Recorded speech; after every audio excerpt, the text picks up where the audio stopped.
Hi, ഞാൻ നിഷാന്ത്. അമ്പലപ്പാറ പാലക്കാട് നിന്ന് വരുന്നു.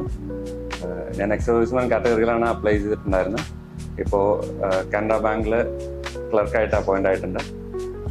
പ്രിപ്പറേഷൻ സ്ട്രാറ്റജിയെ പറ്റി പറയുമെങ്കിൽ എഡ്ജി ഹോം വളരെ സപ്പോർട്ടീവായിട്ട്, എല്ലാത്തിനും സപ്പോർട്ടീവായിട്ടാണ്. കാരണം ഇവിടെ വരുമ്പോൾ തന്നെ ഒരു പോസിറ്റീവ് അറ്റ്മോസ്ഫിയർ നമുക്ക് ഫീൽ ചെയ്യും.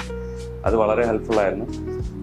പിന്നെ സ്റ്റാർട്ടിങ് ഫ്രം ഫൗണ്ടേഷൻ, ആദ്യം ചെയ്യേണ്ടത് എന്ന് പറഞ്ഞാൽ ഫൗണ്ടേഷൻ നമ്മൾ കംപ്ലീറ്റ് ചെയ്യുക. രണ്ട് ഇതിലും ഫൗണ്ടേഷൻ നമ്മൾ കംപ്ലീറ്റ് ചെയ്യുക എന്നുള്ളതാണ്. പിന്നീട് അത് എന്നിട്ടേ നമ്മൾ മോക്കിന് സ്റ്റാർട്ട് ചെയ്യാവൂ. പിന്നെ സെക്ഷണൽ മോക്ക് ഒരുപാട് ഹെൽപ്ഫുള്ളായിരുന്നു. എൻ്റെ വീക്ക് എന്ന് പറഞ്ഞാൽ ഇംഗ്ലീഷ് ആൻഡ് കറണ്ട് അഫയേഴ്സ് ആയിരുന്നു. അത് എന്നെ വളരെ സപ്പോർട്ട് ചെയ്ത ഹിന്ദു എഡിറ്റോറിയൽ സെക്ഷനാണ് എഡ്ജി ഹോമിലുള്ള. മോർണിംഗിലുള്ള ഒരു 1.5 to 2 hours വളരെ ഹെൽപ്ഫുള്ളായിരുന്നു.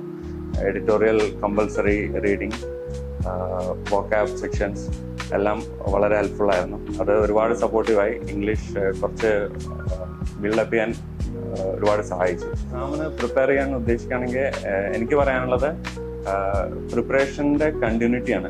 ഒരിക്കലും ബ്രേക്ക് ചെയ്യരുത്. നമ്മൾ ഒരു ഹോപ്പ് അല്ലെങ്കിൽ ഒരു എയിം വെച്ച് ചെയ്യുക. ഒരിക്കലും കണ്ടിന്യൂറ്റി ബ്രേക്ക് ചെയ്യാതെ പോവുക. അത് നമ്മുടെ എയിം അച്ചീവ് ചെയ്യാൻ വളരെ ഹെൽപ്ഫുൾ ആയിരിക്കും. Thank you.